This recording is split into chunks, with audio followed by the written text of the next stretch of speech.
que é que gostarias que fosse manchete nos jornais amanhã? Bilhete de acompanhante para pessoas com deficiência torna-se uma medida adotada pela Comissão Europeia. Tiago Fortuna, cofundador da Access Lab, bem-vindo, obrigada por teres aceitado o nosso convite. Se calhar começa exatamente por aí, uma medida dessas a vir da Comissão Europeia. Não referes sequer já, por exemplo, como uma medida tomada pelo governo português? Porquê? Eu não quero isentar o governo português e vou continuar a chatear o governo português e a fazer esse trabalho. Temos que fazer como se fôssemos formigas, mas gostava, começo a ter a ambição que isto fosse uma medida do espaço europeu, porque existem uma série de países na Europa que o fazem, mas fazem isoladamente, e se é uma boa prática nesses países, porque não alargar a toda a Europa, porque é uma medida fácil de replicação. Há vários países que têm nos setores da cultura e não têm noutros, portanto é uma questão de uniformização, e acho que se calhar é a medida que pode, é um rastilho que vai arder muito depressa em todas as áreas e pode começar a transformar o tecido e a forma como as pessoas com deficiência acedem à cultura. Se calhar apresentar a Access Lab, uma startup de impacto que trabalha o acesso de pessoas com deficiência e surdas à cultura e ao entretenimento enquanto direito humano fundamental. Gostaria de começar por te perguntar como é que nasce a Access Lab e o que é que tem sido feito ao longo destes cerca de 2 anos, desde que foi fundada em 2022. Olha, a Access Lab nasce de uma visão que eu costumo dizer que é cultural, social, política e económica, para melhorar o acesso, ou garantir o acesso, sim, para garantir o acesso das pessoas com deficiência à cultura e ao entretenimento, pelo menos garantir o acesso das pessoas com quem nós trabalhamos. Se calhar não podemos garantir todas as pessoas no mundo ou na Europa, mas aquelas com quem nós trabalhamos gostamos de tentar garantir. Nasce como startup porque nós, eu e a Joana Godinho, minha sócia e cofundadora da Access Lab, acreditávamos, primeiro éramos 2 pessoas, éramos sócios, estávamos a pensar nas coisas nesta dualidade e neste respeito mútuo que temos um pelo outro, e não nos fazia sentido criar uma associação, porque já existem associações suficientes a fazer um bom trabalho em Portugal. O que sentimos que falta é no setor privado. Existe muito pouca oferta e uma oferta muito... Precisamos de uma oferta mais competitiva, mais profissionalizada, mais agressiva, se calhar, e achamos que faríamos uma diferença maior aí. Agora, temos de ter valores e princípios norteadores e por isso é que criámos uma startup de impacto, ou seja, tudo o que nós ganhamos devolvemos à sociedade em impacto social. E é esse o nosso objetivo sempre. E acreditamos num futuro da economia global que seja através da economia social. Portanto, sobre a fundação, acho que é isto, não é? Sim, fazendo só aqui uma à parte, como é que tu olhas aqui para a economia social em Portugal? Tem muito para andar, não é tão desenvolvida, obviamente, como a economia privada, tem um papel fundamental, mas gostava de ter a tua opinião sobre isso. Olha, eu sou relativamente novo no mundo da economia social, a Joana é muito mais experiente do que eu e muitas pessoas que eu tenho conhecido ao longo destes 2 anos, que estão, sei lá, pessoas que estão há 20 anos no setor social em Portugal. Eu acho que só posso fazer aquilo que estou a fazer graças ao trabalho que todas as pessoas foram fazendo. O que vejo, ao mesmo tempo, é que a economia social ainda é vista como secundária e com um desenvolvimento quase que incipiente. Não há uma empresa social, um conceito de empresa social em Portugal. Há muitos fundos filantrópicos, fundo perdido, etc., para o qual as empresas não são elegíveis, só as associações sem fins lucrativos. E, portanto, acho que há um caminho ainda muito grande para fazer pela economia social em Portugal e acho que ela é o futuro. Acredito que existam outras realidades muito mais desenvolvidas do que a nossa. Não me vou aventurar a assumir uma posição nessa parte, porque não é tanto o meu domínio. Sim. A segunda parte da minha primeira pergunta era o que é que tem sido feito ao longo destes 2 anos? Olha, temos trabalhado muito por bilheteira, porque achamos que isto pode mesmo mudar todo o tecido, mas por mais que nós acreditemos nisso, não é a única coisa que muda o tecido, não é a única coisa que queremos trabalhar. Nós começámos por definir que queríamos trabalhar com pessoas com deficiência física, visual e pessoas surdas. Desde há 6 meses começámos a abraçar a comunidade com neurodivergência e pessoas com deficiência intelectual. E aquilo que nós procuramos fazer é incluir a pessoa na jornada do consumidor, do princípio ao fim. No espetáculo isto começa na bilheteira, começa na comunicação, passa pela bilheteira, o percurso dentro do espaço e o transporte para chegar ao espaço, os serviços dentro do espaço, balcões, casas de banho, bengaleiro, e a programação, língua gestual, audiodescrição, coletes sensoriais, uma sessão descontraída, que é uma coisa que ainda nunca trabalhámos. Estamos agora a começar a fazer um projeto com o futebol. Disseste sessão descontraída. Sessão descontraída, Queres explicar sim. o que é isso? É uma sessão preparada para pessoas com neurodivergência, em que todo o ambiente foi preparado para acolher a pessoa e ter estímulos sensoriais diferentes, a nível de luz, do que é que está disponível, a própria comunicação também tem que ser ajustada, existir uma sala de descanso, toda esta preparação. Numa peça de teatro poderá ser manter as portas abertas, não usar luzes estróbicas, não colocar a sala ao escuro, deixar uma luz ténue. Pronto, cada área tem a sua maneira de trabalhar a inclusão destes 5 públicos. Assim, segmentando, que não é uma coisa muito bonita de fazer segmentar, mas às tantas, quando estás a trabalhar, tens mesmo que segmentar para conseguires garantir a inclusão das pessoas. E nos eventos, ainda mais quando estás a lidar com grandes massas de pessoas. Temos feito isto, em paralelo temos feito muito advocacy pelo bilhete de acompanhante, mas também por conteúdos com recursos de acessibilidade. Vamos agora publicar um novo estudo que fizemos com a Nova e com o Abimedia de hábitos culturais de pessoas com deficiência, e nas dificuldades tivemos 85% dos inquiridos a dizer que teve problemas no acesso ao objeto cultural, ou seja, à legendagem, à língua gestual, aos coletes, à audiodescrição, a uma sessão descontraída. 85% é muito. Ou pode ser, no caso, imagina um festival de música, pode ser a plataforma está demasiado longe e isto compromete a forma como eu vou experienciar o concerto, ou puseram uma grade tão alta que eu vejo o concerto atrás das grades, como já me aconteceu N vezes, parece que estás a ver o concerto numa prisão.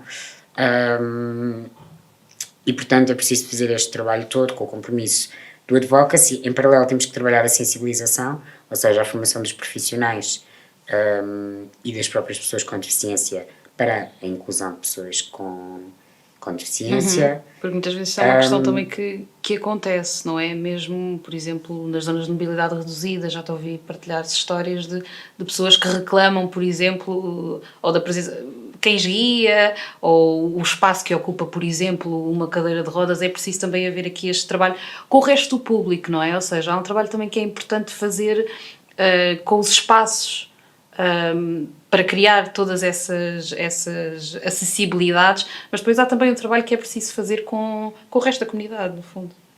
É preciso fazer trabalho em todas as frentes, tanto nas pessoas com deficiência, para compreenderem a pluralidade da realidade que habitam.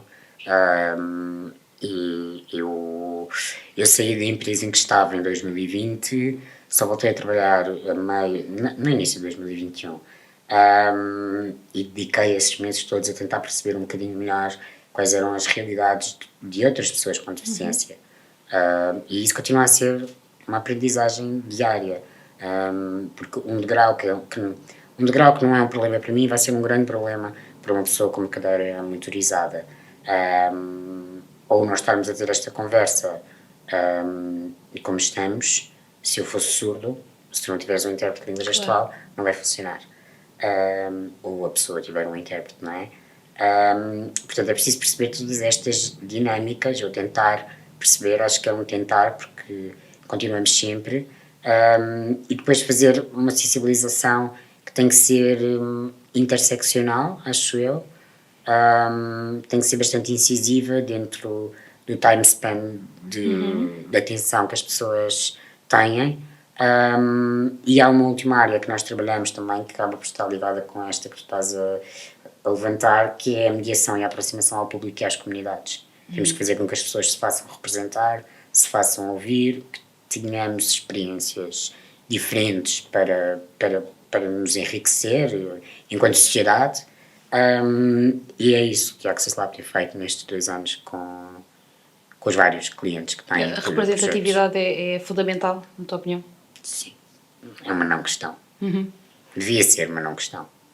Porque é que, na tua opinião, o que é que tem impedido de darmos mais espaços neste sentido, no caso das pessoas com Da representatividade? Sim. Em primeiro lugar, a emancipação da própria comunidade. Em segundo, nessa questão de emancipação, tens que ter em consideração, no meu entender, isto é uma opinião pessoal, que a deficiência é um espaço de combate para as pessoas que habitam a deficiência na base, porque muitas vezes a própria deficiência é objeto de dor, muitas vezes física ou de condições completamente diferentes de vida, e portanto começa logo num campo de batalha pessoal. E quando começa num campo de batalha pessoal, tu não crias um sentido de comunidade tão rapidamente como crias numa comunidade religiosa, na comunidade negra, na comunidade cigana. Então não há um sentido de comunidade tão forte. E não haver esse sentido de comunidade e de emancipação leva a que os outros decidam por nós. E que nós sejamos culturalmente e do ponto de vista da educação habituados a que decidam por nós. E isso é um problema muito grande, que só começa a ser invertido muito recentemente, e com muito pouco investimento. Investimento económico e humano. Essa mudança tem partido de que fatores, então? Se conseguir... Tem partido da emancipação, porque ela tem acontecido e ela vai acontecendo ao longo das décadas. Nós temos em Portugal agora o sistema de apoio à vida independente. Ou seja, mas por movimentos da sociedade civil? Sim, por... que depois ganham tração política, associativa, durante muito tempo. Quer dizer, o associativismo na comunidade surda continua a ter um peso muito grande na forma como a comunidade se desenvolve na nossa sociedade, mais do que na comunidade de pessoas com deficiência física. Mas eu acho que sim, acaba por se impor, e depois tens também uma grande onda de trabalho pela diversidade e pela inclusão, que é muito trendy hoje em dia, não é? E em que ninguém quer fazer má figura. E se calhar temos também que aproveitar isso e usar isso a nosso favor e fazermos as coisas honrosamente, mas com todos os instrumentos que tivermos ao nosso alcance, desde que sejam usados pelo bem. É por isso que em 2021 eu tinha aqui anotado uma frase sua numa crónica que tu escreveste para um artigo que escreveste, que foi publicado no Shifter. Acredito que estamos num momento decisivo para a mudança. Era este cenário que marcava aqui este momento decisivo. Isto era em 2021, portanto, mas estes cenários não mudam assim tão facilmente. Era nesse sentido que dizias? Sim. Que era um momento que... Sim. Claro que, entretanto, dei vários trambolhões e senti muita coisa na pele que ainda não tinha sentido quando escrevi isso, mas acho que continuamos nesse momento decisivo de mudança.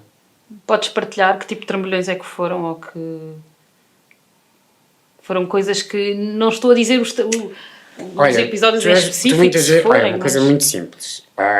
Toda a gente tem vontade de trabalhar a acessibilidade. Não há ninguém que não queira trabalhar a acessibilidade.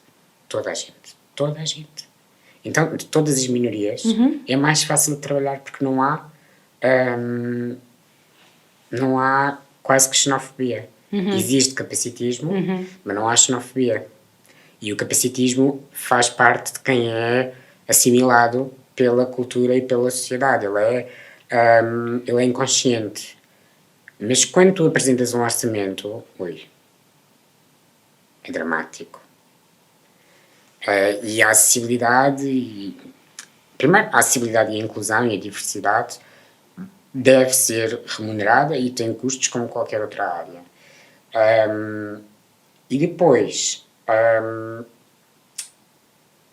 quase que não há uma base de economia para estas questões, portanto, andamos a navegar à vista sem haver valores de referência, e os que existem para produtos de apoio, como uma cadeira de rodas ou outros produtos, têm valores de mercado que são completamente proibitivos, com exceção de ser precisamente um produto de apoio que é 100% comparticipado pelo Estado. Portanto, não há uma dinâmica de mercado minimamente saudável.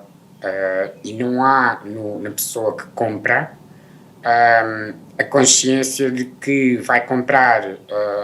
É um bocadinho, estou a olhar ali para as capas do gerador, é um bocado como o que aconteceu com os mídia nos últimos 20 anos. Ou seja, é não é? importante, Pessoas... mas não queremos gastar dinheiro com isso a comprar assinaturas. Sim, porque nos habituámos a não pagar.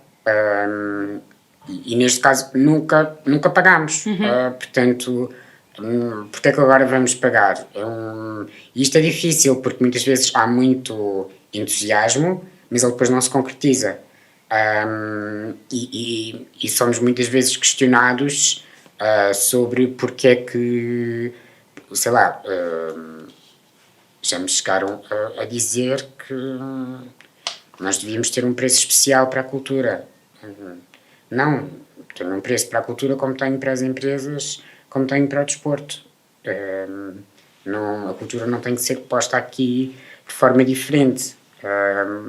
Acho que este trabalho tem que ser feito. Eu percebo o contexto e venho desse contexto e quero ser um contributo para a mudança desse contexto, mas nós temos que nos habituar a fazer-nos valer por aquilo que realmente achamos que é o nosso valor. E isso tem sido uma grande dificuldade até agora, que tem sido superada, mas que é uma luta diária. A outra, se calhar mais complicada, é o equilíbrio entre fazer as coisas pela razão certa, ou estás verdadeiramente a trabalhar a representatividade, e quando é que estás a instrumentalizar as pessoas só para teu usufruto. Isso é muito cruel. E a linha é muito ténue. Sentes essas ideias agora que partilhaste, quer da instrumentalização e da linha ténue que existe entre criar melhorias e progressos na acessibilidade e a instrumentalização e o entusiasmo que não se concretiza, foram ensinamentos que foste tendo no âmbito das relações, por exemplo, que a Access Lab e o trabalho que tem feito com entidades privadas? Sim, e públicas. Públicas e privadas, exato. Eu lembro-me, claro, obviamente no setor cultural há muito público e privado, como erro meu, mas é dessa experiência que partem essas... Sim, sim. É o dia-a-dia de trabalhar esta área que vais sentindo tudo isso. Sei lá, o fascínio dos jornalistas também é uma coisa que tem que ser contida. Porque pronto, tem que ser contido, não é? É a vida das pessoas. Sim. É um equilíbrio diário. Como é que se encontra esse equilíbrio? Com sensibilidade e humanismo, acho eu. É um trabalho que se faz no dia-a-dia com os projetos, com as pessoas, com quem está neles, com as pessoas. Todos os stakeholders envolvidos, temos que estar sempre a medir a temperatura. Porque depois também temos que justificar porque é que uma operação, porque é que um custo por contacto de uma pessoa cega ou de uma pessoa surda é tão superior ao de uma pessoa que não tem deficiência, porque teres um recurso de língua gestual ou de audiodescrição é muito mais caro do que simplesmente pôr o espetáculo a acontecer para uma pessoa que não tem deficiência. E isto é um caminho que é muito difícil de ser feito, sobretudo para estruturas que têm problemas estruturais de financiamento. E aí também tens muitas estruturas nacionais e municipais na linha da frente, a fazer um trabalho impressionante antes de qualquer outra. Mas depois também não tens cultura de massas. E como é que se criam hábitos e como é que se equilibra tudo isto? É um trabalho que tem que ser feito. Nós, em maio, por exemplo, e acho que isto é importante, e é uma coisa que eu gostava muito de continuar a fazer, em maio vamos fazer, numa semana, o Felicidade, no CCB, o Festival sobre a Língua e a Liberdade na Língua, e na semana a seguir vamos fazer o concerto de David Carreira na Mel Arena, e temos que estar preparados para as duas frentes, sem preconceitos. E devíamos estar a fazer alguma coisa no Gerador, ou na RTP, ou na SIC, ou na TVI, em paralelo pela cultura, ou no streaming, porque o streaming já está bastante bem preparado. Se tu fores ao Disney Plus, praticamente todos os títulos têm a audiodescrição do Brasil. Sim. Na Netflix tens sobretudo em inglês. Enfim, há aqui muitas desigualdades que precisam de ser equilibradas. Sentes mais falta em que tipo de conteúdos? Em Portugal, de entretenimento e de cultura. Sim, por exemplo, nos canais de televisão vemos muito, por exemplo, língua gestual. No daytime. No daytime. Os programas da manhã, programa da tarde, os telejornais, informação, sim. obviamente. Mas não tens informação, ou não tens entretenimento ou cultura. Ou documentários. Ou documentários. O que for. É assim, se forem legendados, mas era preciso ali a descrição para uma pessoa cega acompanhar. Sim. Se bem que a RTP também tem um conjunto de conteúdos com audiodescrição. Por exemplo, a SIC e a TVI também têm conteúdos pontuais com audiodescrição. Existe alguma oferta, mas é pouca, não é bem comunicada, não é massificada, e isto leva a que as pessoas, muitas nem sequer saibam que podem ter conteúdos com estes recursos. Ainda ontem fui a uma peça, fui ver Na Medida do Impossível, do Tiago Rodrigues à Culturgest, e a peça é em francês e em inglês, e era legendada. E eu tenho vindo a fazer muito a apologia das legendas ao longo deste tempo, e ontem, sempre que era em francês, eu tinha que recorrer às legendas. E às tantas comecei a dar por mim, sem conseguir acompanhar a expressão facial dos atores, como quando era em inglês. E isso não me permitiu usufruir da peça da mesma forma.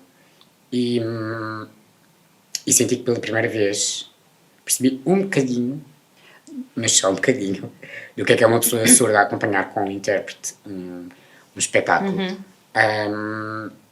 E claro, aquelas legendas são fundamentais. Agora, como o Tiago Rodrigues é o Tiago Rodrigues, ele põe uma peça em cena, ela viaja pela Europa, é toda a legendagem e é acessível às diferentes comunidades. Isto acaba por ser aquilo que se chama um ajuste razoável. Tu nunca vais ter tudo, não é? Não vamos conseguir ter a legenda colada, ou se calhar vamos, não sei, a legenda colada ao personagem para conseguires ter a expressão facial.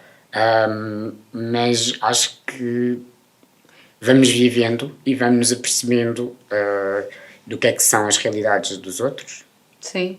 Agora estavas a falar da questão da legendagem um tópico completamente ao lado, mas que vai tocar às mesmas lógicas. Estava-me a lembrar da discussão que existe. Há muitas pessoas que defendem, por exemplo, que todos os filmes deviam ser dobrados como no Brasil, exatamente por essas razões, não é? Porque nós partimos de princípios ou não nos lembramos das dificuldades e dos desafios de outras pessoas, por exemplo, tão simples como a ler. E há pessoas que não têm uma literacia que lhes permita estar a acompanhar, às vezes, a rapidez de certos discursos que há em filmes, em teatros. Pronto. É só aqui esta Sim, no esta mundo nota. ideal devíamos ter todos os recursos. Mas pronto, eu também não. Eu não sei se acredito no mundo ideal, acho que não acredito. Portanto, acho que vamos tentando fazer o melhor que conseguimos com os recursos que temos disponíveis e a democracia está-se sempre a construir, não é? Todos os dias. Sim. Sim, o importante é que sintamos também que estamos a ir, lá está, pelas razões certas nesse caminho. A fraca acessibilidade nos espaços culturais ou no consumo da cultura, no fundo, contribui para que milhares de pessoas não consumam cultura como gostariam, não é? Isto é um bocadinho aquela pergunta de o que é que vem primeiro, mas neste caso eu penso que é consensual que se houver mais acessibilidades, as pessoas existem para consumir e para estar em certos espaços, não é assim? Eu acho que sim, e acho que a cultura anda sempre de mãos dadas com a educação, com o ensino e, subsequentemente, com o sentido de identidade, não é? Que nós desenvolvemos em nós, e de liberdade e de possibilidade. Se tu não deres isso às pessoas, estás a tirar-lhes a possibilidade de se, em última instância, de se emanciparem, acho eu. E acho que Portugal tradicionalmente tem feito pouco isso e acho que também não temos um povo que valorize suficientemente a sua cultura e a riqueza da sua cultura. Eu só em 2020 é que me apercebi, acho eu, e não sei se algum dia me vou perceber a 100% da dimensão que a Amália teve. E já tinha trabalhado em música e com uma série de artistas de fado, quando descobri verdadeiramente, no meu entender, não é? Verdadeiramente, que digo, porque não vivi o fenómeno da Amália quando ela estava viva. Mas acho que nós devemos muito à memória coletiva e enquanto povo daquilo que é um sentido cultural e de identidade através da cultura. Pronto, e isto é um castelo de cartas que cai todo, não é? E que tem que ser. Pronto, temos que erguê-lo de novo. Tu acreditas na pop como meio de democracia cultural? Porquê? Totalmente. Porque a pop me levou a uma série de subculturas e a uma série de descobertas sobre questões culturais super densas no meu entender. Estou a pensar queria dar-te um exemplo menos americanizado, mas não estou a lembrar da América. Tinha aqui a pergunta do e no caso português e exemplos nacionais. Tinha assim, porque sei que és um grande fã, posso ter esta palavra, não é? Às vezes as pessoas não gostam da ideia de fãs, não é? Madonna, Beyoncé, Kylie Minogue e por acaso tinha essa nota, mas pronto, não quero interromper o raciocínio. Olha, no caso português, eu acho que eu não sabia até há 6 meses atrás ter feito uma visita guiada ao Museu do Fado, porque estamos a trabalhar lá um projeto que é o Gesto do Fado, que transforma fados em língua gestual portuguesa, com a comunidade surda. Eu não sabia que o fado tinha vindo do Brasil e das pessoas escravizadas do Brasil e que depois se tinha instalado em Alfama e que era uma dança e que só depois é que se torna música e o caminho que fez até chegar aos dias de hoje. Se pegarmos em movimentos do que está a acontecer hoje em dia no fado, em artistas como a Gisela João, a Ana Moura e a Carminho, eu acho que também não estamos a ir 100% a fundo naquilo que elas estão a fazer pela nossa cultura. E se formos mais atrás, à Amália, e pensarmos na quantidade de questões políticas que gravitaram em torno dela, tu aprendes imenso sobre Portugal e sobre a nossa cultura. E sobre. E acho que também aprendes muito sobre a nossa cultura quando pensas em como a Amália teve. A Amália foi a estrela do antigo regime, não é? Era tão grande que conseguiu ir à Rússia e aos países da União Soviética quando os portugueses não podiam viajar para esses territórios. E, no entanto, ela fazia digressões muito bem sucedidas, sobretudo na Roménia, mas também chegou a ir à Rússia. Mas quando tu pensas que a Amália perde muita atração quando se dá o 25 de Abril e quando percebes que a estreia da Amália no Coliseu, que é agora tipo, a coisa mais normal, um artista de fato fazer o Coliseu, a estreia da Amália no Coliseu eu acho que acontece na segunda metade da década de 80, mas carece de verificação. Porque até então a Amália só atuou em noites com vários artistas no Coliseu e já tinha feito N Olimpiás. E há uma. Eu aprendi muito com a Amália com a biografia do Miguel Carvalho dela e depois com tudo o que fui vendo além da biografia, mas a biografia tem muita informação relevante do ponto de vista político, cultural e social. A mim marcou-me imenso perceber a ascensão da Amália, de mudar os cachês, a forma como os artistas trabalhavam em Portugal, as residências artísticas, tudo, transforma tudo. E fiquei muito... Primeiro, era uma mulher com quarta classe, que falava, salvo erro, 5 línguas. Depois existem fotografias maravilhosas dela, tipo, a contar dinheiro num carro antes de entrar para um concerto. Mas isto para chegar no pós-25 de Abril, há uma parte no livro que descreve a Amália. Pronto, a Amália tem que reerguer a carreira toda no pós-25 de Abril, porque estava associada ao antigo regime, e chega a atuar em festas no interior do país, imagina, em cima de uma carrinha de caixa aberta. E ela fazia isto, mesmo depois de atuar nas maiores salas do mundo. E eu acho que a minha geração, a tua geração, nós não temos noção de quem é que foi a Amália. Mas se explorarmos um bocadinho, nós temos noção de quem foi a Madonna, de quem é a Beyoncé, de quem é a Taylor Swift.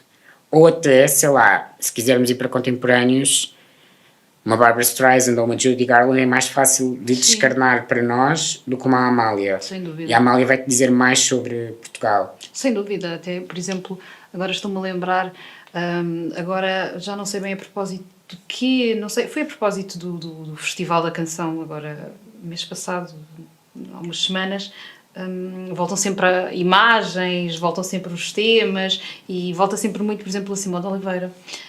E, por exemplo, uma coisa que me fascina muito é ver os vídeos, as imagens em vídeo dela a chegar ao aeroporto, aquela imensidão de gente, e lá está, revejo-me completamente no que tu estás a dizer. É muito mais forte do que aquilo que eu consigo alcançar.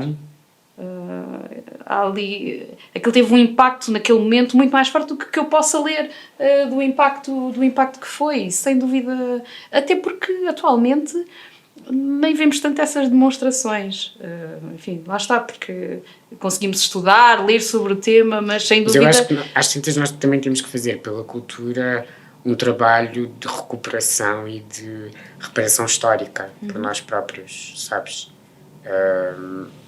Temos que investir nela, em ir buscar todas essas histórias e trazê-las para as novas gerações. Sim, perceber como é que naquele momento, naquela altura impactava e hoje certamente há outros motivos por que impactar com a cultura, isso sem dúvida, concordo contigo. E impactas, hoje em dia tu tens artistas portugueses a esgotar a Mel Arena como não tinhas há 20 anos atrás, portanto, as coisas estão a mudar completamente. O que antigamente só fazia o Coliseu, neste momento já faz a Mel Arena. Isso é maravilhoso, veres que os artistas portugueses conseguem fazer isto. Também começas a ter cada vez mais artistas a fazer este trabalho de retrospectiva histórica, ainda bem. E acho que devíamos fazê-lo enquanto sociedade, se calhar através da educação, da política, da literacia. Sim, acho que devia ser feito. Tinha aqui anotei aqui é uma espécie de, não é bem provocação, mas perguntei-te acerca da pop como meio de democracia cultural, porque é que achas que a pop é tantas vezes ostracizada? É uma assim, metáfora há uma grande parte da pop que é vazia e que é apenas mercadoria descartável. Eu acho que isso acontece, efetivamente. Acho que é por isso. Como existe esta força económica tão grande, acaba por se desprezar o que existe de melhor. Mas, para mim, estas 4 artistas portuguesas que eu te estava a dizer, a Amália, a Gisela, a Carminho, a Ana Moura, todas elas têm traços de figura pop. Porque nós temos que entender a pop como um sentido mais lato de como é que tu entendes a cultura, não é? Acho que é isso. E se conseguirmos fazer essa introspeção e esse encaixe do conceito, vamos conseguir tirar muito mais da cultura do que tiramos. Essas artistas que estavas a referir, todas elas têm um grande sentido de emancipação, não é? Da mulher. Sentes isso? Digo isto também É verdade. não é? Por exemplo, uma coisa que eu achei delicioso de ver, porque era uma imagem que pelo menos eu não tinha, não me lembro de ter, por exemplo, bem, sou péssima a decorar nomes de letras e tudo mais, portanto não vou conseguir dizer a música que a Ana Moura tem com o Pedro Mafama, e em que ela está grávida no videoclipe, o Agarre em Mim, exato, e em que ela está grávida. Para mim aquilo foi poderosíssimo, porque não é comum uma mulher sensual, grávida, no seu estado imaculado,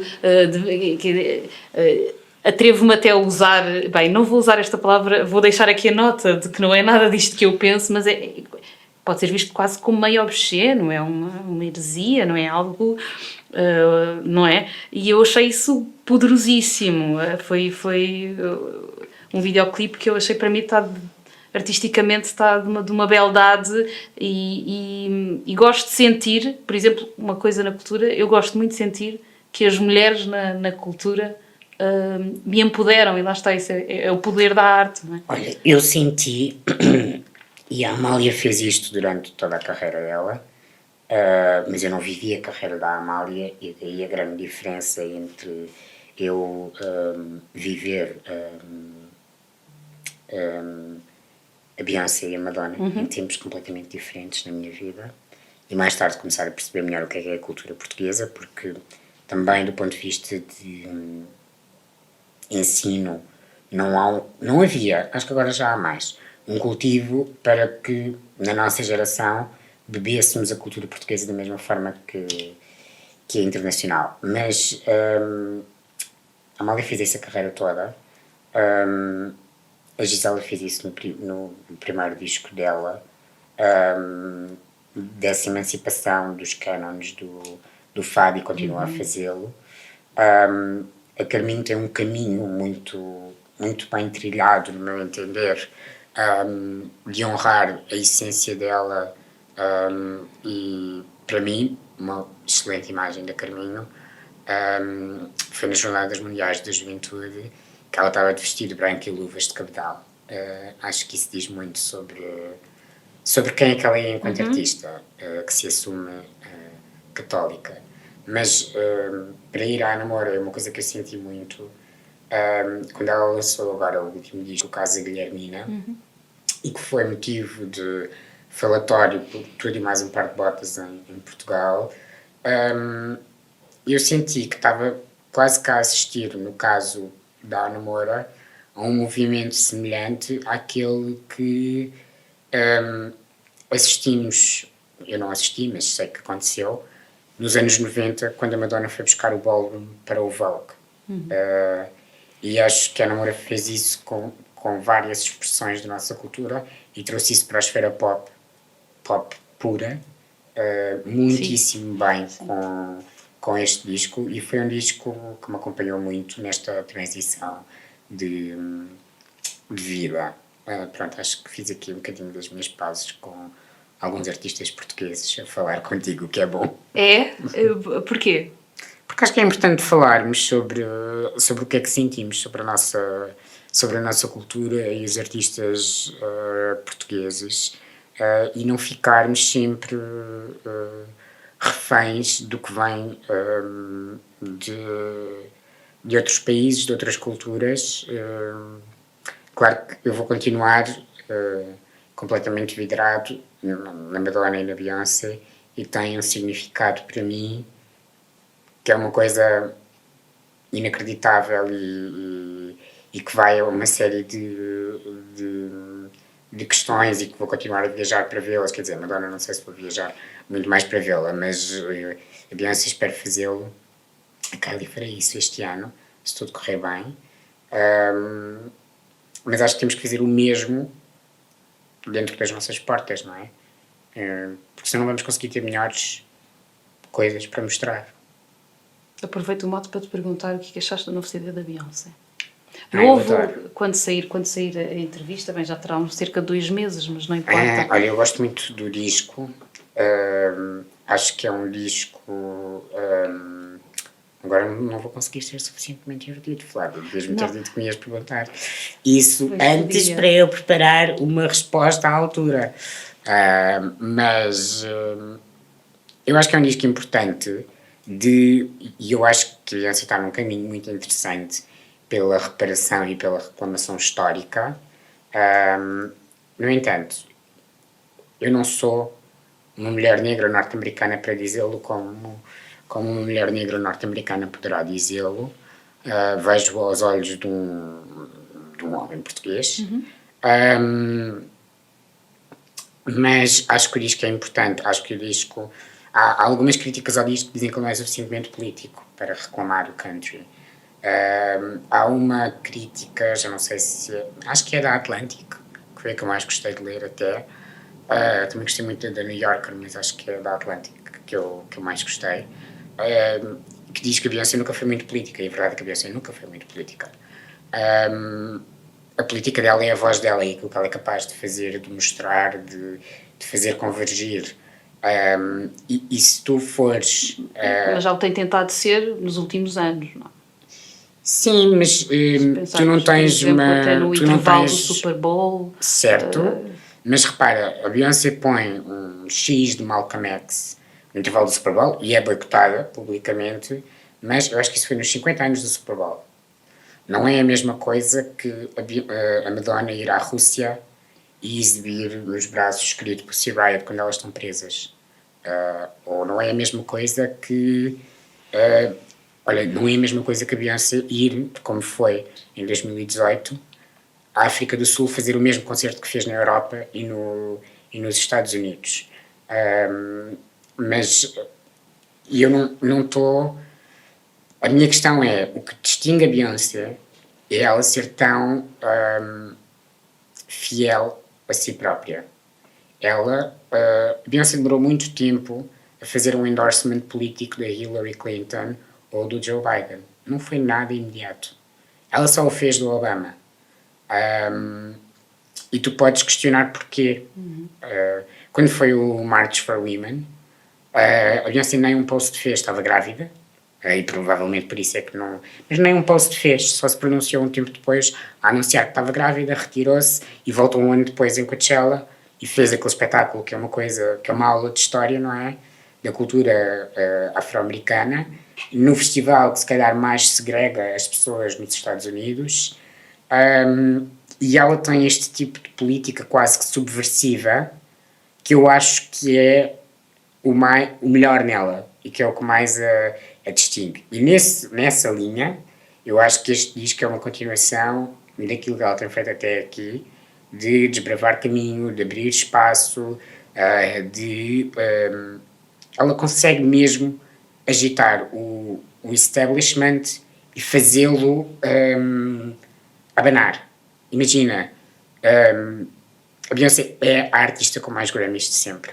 Nunca ganhou as categorias principais, mas é a artista com mais Grammys de sempre. O que é que interessa ser o artista com mais Grammys de sempre? É uma questão que podemos discutir durante uma hora, porque se calhar não interessa para nada, porque a Nina Simone nunca ganhou um Grammy, ou a Grace Jones.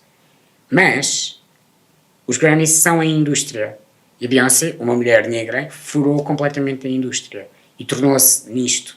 E é assim que tu fazes política hoje em dia. Foi assim nos últimos 50 anos. Não sei se foi assim sempre. Não sei. Não, vamos deixar que as pessoas pensem. E eu acho que isso é super importante e aquilo que ela faz neste disco com o country, com a voz dela e com o que ela quer transmitir, tem tudo isso. Portanto, sim, eu adoro o disco.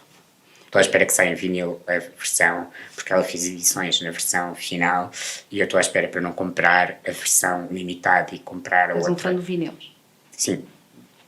Há, por parte dos artistas, haverá certamente algum receio, ou seja, da mesma maneira como eu acho que nós todos às vezes temos alguma... é receio, não vou dizer dificuldade, mas receio de afirmar certas posições, certas... E tu trabalhas e trabalhaste na indústria ligada à cultura, à arte.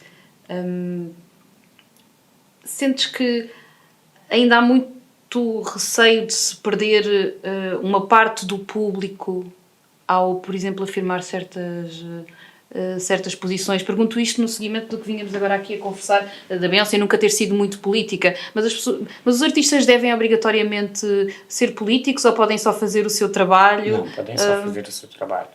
A questão que eu falava com uma amiga minha há umas semanas atrás é: todos os nossos atos são políticos, não têm de ser partidários.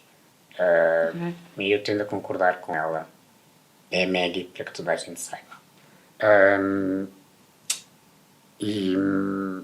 Acho que isso é importante percebermos que todos os nossos atos são políticos, mesmo que não sejam partidários. Acho que os artistas estão sempre na linha da frente de abrir espaço para minorias. Sempre, sempre, sempre, sempre, sempre. E sempre estiveram. Têm um contexto social altamente complexo e que os consegue influenciar muito a não serem advocates por certos assuntos. Eu adorava conseguir influenciar artistas a implementarem nas suas digressões um bilhete de acompanhante. O que os Coldplay fizeram no ano passado com a digressão deles foi uma coisa completamente groundbreaking, porque eles tinham audiodescrição em todos os espetáculos da digressão, tinham língua gestual local em todos os espetáculos, tinham coletes em todos os espetáculos e isto era uma não questão para um promotor local. Não podia questionar isso. Isso, na verdade, nunca foi feito pela deficiência por nenhum artista mainstream. Não vou dizer por outros artistas, porque existem N artistas do circuito underground ou das artes performativas que fazem um trabalho notório pelas pessoas com deficiência. Mas no mainstream não há esta tomada de posição. E eu acho que devia haver, por exemplo, se eu conseguisse que 10 dos maiores artistas nacionais que fazem digressões por todo o país colocassem bilhete de acompanhante em todos os espetáculos e que isso fosse no rider técnico e quando tens que assinar contrato com o artista tens que aceitar fazer isso, eu mudava o país muito mais depressa do que ele na verdade demora a mudar através das forças políticas, etc. Mas não sei, às tantas there's only so much we can do, não é? Todos nós, os artistas, os agentes culturais, os políticos, temos que ser pacientes, que eu odeio. A Access Lab trabalha muito com, já falámos aqui, entidades públicas, privadas. Costumam falar também com artistas de alguma forma, com algum propósito, alguns projetos? Sim, imagina, todos os espetáculos que nós fazemos até agora, todos os espetáculos que nós fizemos na Mel Arena tiveram que ir à aprovação do artista. E foram bem acolhidos. E é uma coisa que me deixa muito feliz. A forma como temos sido tão consistentes a trabalhar aquela arena, ou como estamos agora a trabalhar também mais o CCB, temos de trabalhar cada vez mais com o CCB, deixa-me muito feliz ver que isso está a acontecer. Mas temos que saber também o que é que os artistas estão a sentir a cada momento. Nós surgimos num momento em que se acabava de sair da pandemia. Eu fico super surpreendido com o que nós conseguimos nestes 2 anos, quando o próprio setor da cultura sai de uma crise tão grande e que tirou tantas pessoas do próprio setor. Num momento em que se questiona o futuro, sei lá, do disco, do formato de disco e Da própria criação artística com a inteligência artificial? sim, de tudo. Portanto, fico muito surpreendido por conseguir certas vitórias para a deficiência. Se acho que podia haver mais envolvimento, muito mais, mas podia haver em todas as áreas, não é? E os artistas estão constantemente a ser chamados para todas as áreas. Se calhar é preciso muito mais uma consciência de quem trabalha com os artistas e quem é manager, agente, quem tem uma visão de mercado pura e dura, colocar as questões em cima da mesa e fazer mudanças efetivas. Sinto que essas pessoas devem muito mais às comunidades do que os artistas. É um caminho que requer paciência, novamente, que eu não tenho. Tiago Fortuna, muito obrigada por esta conversa Obrigado. aqui nas Entrevistas Centrais. Obrigada.